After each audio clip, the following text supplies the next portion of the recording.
नमस्कार, किरण home creation मध्ये आपले स्वागत। आजच्या व्हिडिओ मध्ये कडू भाजी करू।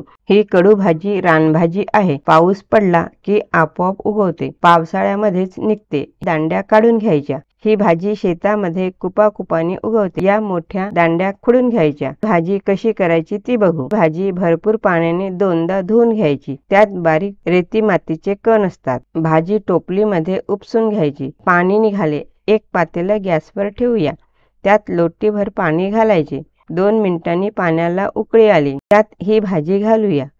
भाजी थोडी खालवर करायची, झाकण ठेवायचे। 2 मिनिटांनी झाकण काढू। भाजीला उकळी आली, थोडी भाजी खालवर करायची, भाजी झाकून ठेवायची। तोपर्यंत गॅसवर कढई ठेवूया।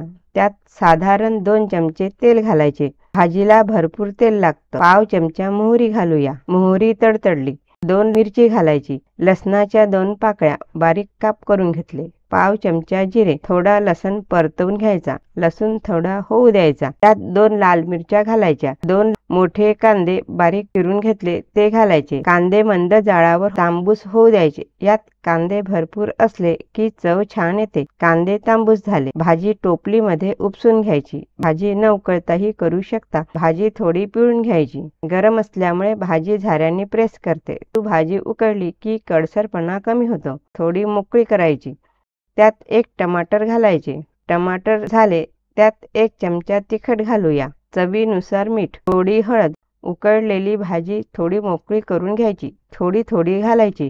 थोडी थोडी घातली की मिक्स छान होते। ही भाजी शुगरवर फार गुणकारी औषध आहे। यात थोडी हळद घालायची। तिखट मीठ घालून कांद्यामध्ये परतवतो त्याच वेळेला हळद घालायची। 2 मिनिट झाकून ठेवायचे।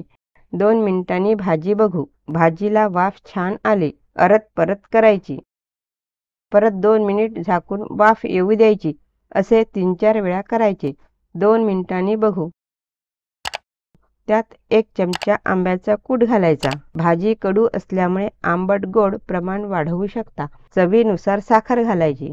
भाजी परतवायची। थोडी कोथिंबीर, भाजी परतवायची। ही कडू भाजी तयार झाली। ही भाजी भाकरी पोळी सोबत सर्व करायची। ही कडू भाजी फारच गुणकारी व औषधीयुक्त आहे।